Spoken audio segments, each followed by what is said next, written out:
Here in the market for some historic real estate, the city of Albuquerque may have just the deal you're looking for. Two of the city's oldest fire stations may soon be on the market. News 13's Nancy Laughlin is live near Gibson and I-25. Nancy?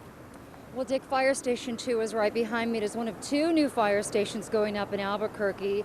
Those stations are replacing two very old historic fire stations. And tonight, the City Council is expected to decide what should happen to those old historic stations. If these walls could talk, they would have a lot of stories to tell. They've housed Albuquerque firefighters since the 1920s and 50s. Old firehouses, one on Central and 47th, the other on High and Silver.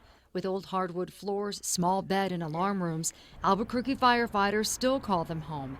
But at the end of the month, it will be the end of the road for the old stations. Whoever gets it, I hope they do something real nice with it. I'm really going to miss the firemen. The old stations are being replaced with two new stations currently under construction. Modern stations that can house 3 times as many firefighters and equipment.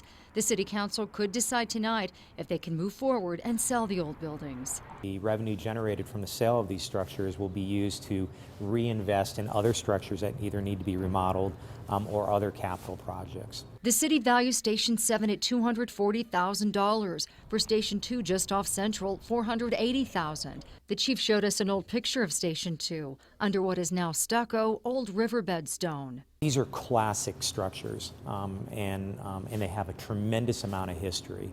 And so often people will buy a fire station and they'll turn it into a bed and breakfast or a restaurant. Or they'll use it for other commercial purposes. The chief says whoever buys these old buildings, he hopes they restore them to their old grandeur and remembers their history. Okay, the chief says AFD looked at the volume of calls and how the city's grown over the years, and he says it just made more sense to build 2 new stations rather than updating those old stations. Back to you all. Okay, Nancy, the new stations are scheduled to open sometime after Thanksgiving.